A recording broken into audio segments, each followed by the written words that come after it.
This ex-boyfriend's thing is messing with my head. Exes. Why do you keep saying that?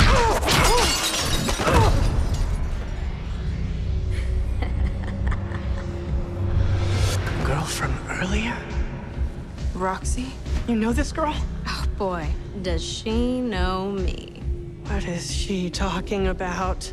Welcome back to Your Geek News. We'll jump right into our next film, and it's Edgar Wright's adaptation of the graphic novel series Scott Pilgrim versus the World. Now, right off the bat, I have to give kudos to Wright for giving us a movie that had literally brought Brian Lee O'Malley's panels to the big screen. It was one of the first films in a long time where I felt like it was asking me to pay attention, to keep up, and I really appreciated that. It was incredibly kinetic, action-packed, and painfully witty. Wright and his uber cast made magic on that screen. Definitely. So let's first take a look at this as one of the most original musical rock'em sock'ems ever, and then as an adaptation of the beloved Toronto-based comic book series. Hey, lovebirds. We have unfinished business, I and he. He and me. Don't you talk to me about grammar. I dislike you, capiche? Tell it to the cleaning lady on Monday. What? Because you'll be dust by Monday. Because you'll be pulverized in 2 seconds. And the cleaning lady, she cleans up. Dust. She dusts. This was one of the few movies I've seen that was not only filmed in Toronto, but is narratively based in Toronto. It was really cool to see a lot of those familiar places like Honest Ed's, Casa Loma, and The Rocket. And let's not forget our Canadian version of Starbucks, Second Cup. Of course. And I appreciated how fast-paced not only the dialogue was, but the editing and the effects. It really asked a lot more from the viewer than your average brainless big screen entertainment. That's true. You don't usually see too much of that these days. No, you could see that there was a British director in charge of this one. It was great. Yeah, exactly. Well, it's funny because it felt a lot like one of Baz Luhrmann's epic films that often just seem like giant music videos because of how quickly it all moves. You blink for too long and you've pretty much missed an important plot point. Now let's get right into the cast because wow, they just kept on delivering. First off, Michael Cera, the obvious one. He was perfect. Although he did just play his usual endearing, awkward guy, but it's like this was made for him. It's like Robert De Niro. He can only be Robert De Niro, so make him Robert De Niro. Pretty it worked out much. really well. Sarah being Sarah, no one's a better And you Sarah. know who else was great? Kieran Culkin as Wallace. Oh, yes, That no guy kidding. added so much humor to this movie. You know what, when I saw there was a Culkin in there, I was like, ooh, really? But no, he was perfect. The Oh my dry-witted God. gay best friend. Oh, and Mary Elizabeth Winstead really rocked out as Ramona. Yeah, she looked really exactly enjoyed like it. Ramona. I was really impressed. Yeah, and the hair like this, I love the fact that that drawing is actually done by Brian Lee O'Malley. That is was really very cool. And obviously Matt loved Knives Chow. Yeah, she was awesome. and because I haven't read the comics, at the end I didn't really know who's he gonna go with, Knives or Ramona. It was great. I liked her enough to think maybe. Yeah, and the everyone did sister, great, Pilgrim's yeah. sister was great. Hilarious. And Chris Anna Kendrick, Evans. yes.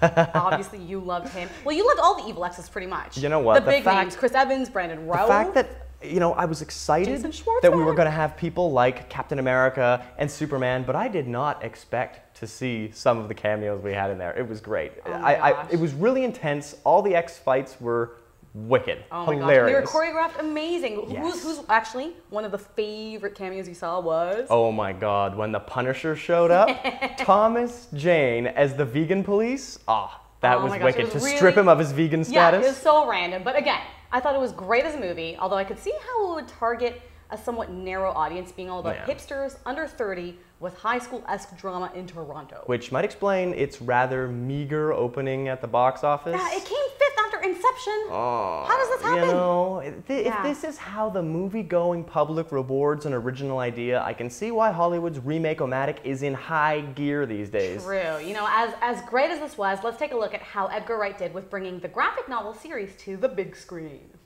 I just want to say I feel terrible about earlier. I don't want any hard feelings, so I figured why not be the bigger man and just give you a call. Is Ramona with you?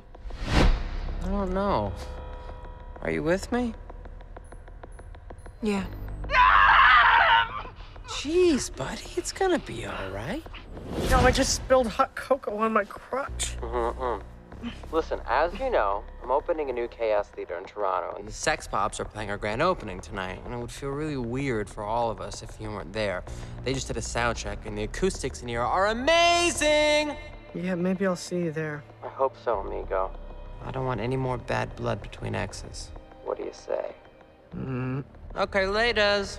The main thing I wanted to point out was that the actors really brought the characters to life. Not only did they get the nuances and the personalities spot on, but they even looked an awful lot like the characters they were representing. Now, how about the graphics for the fights? Because something tells me video games look a little bit cooler on the big screen than they do in a comic book. No, I would completely agree. I mean, they were hilarious in the comic books, but video games, I mean, we all know, are a kinetic visual medium. So it makes sense that this live-action movie did a better job at making those duels really feel like you're watching some video gameplay.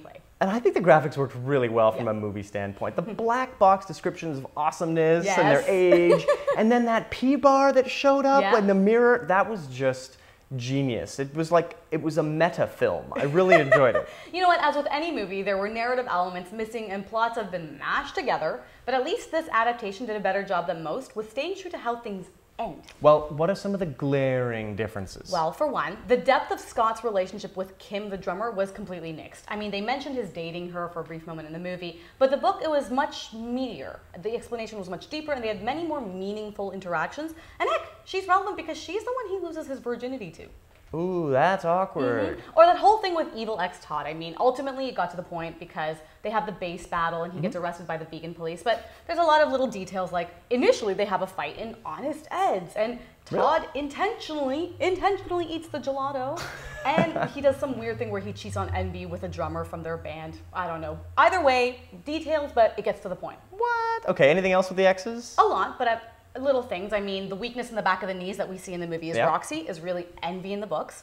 Roxy, strangely enough, ends up fighting Knives' father, who's some evil samurai, because he's annoyed that Knives dated a white boy. I don't know. And then the twins actually send out robots to fight Scott instead of a dragon avatar. Okay, well, I'm a little bit annoyed that we lost the samurai, because that sounds pretty awesome. But, so it sounds like the narrative elements have kind of been removed or sort of moved around a little bit, but it doesn't ruin the story. Exactly. I mean, it suffered in a way that Kick-Ass did with the movie well underway before the final chapter of the source material was released. Always a bad idea. Always a bad idea. And you know what? Kick-Ass completely botched the ending because of that. Which didn't actually happen here, which is great. I mean, things may have ended up happening a little differently, but at the end of the day, Scott falls in love with Ramona, he fights her 7 evil exes, and then wins the girl in the end. Well, I just hope this movie starts to make some money, starts to get some word of mouth. Come on, the box office was horrible for the opening weekend. Yeah, I hope so, or else we'll be watching Survivor the movie in no time. Oh, don't let it happen. Don't let it happen. So remember to keep your eyes right here for a look at all your geek movies and all your geek games from the two geeks who've always got something to say. And you can keep up with all our past previews and reviews and have your say on yourgeeknews.com.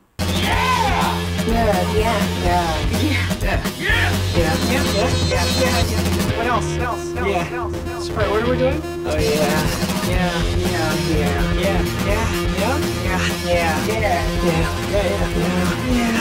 Listen.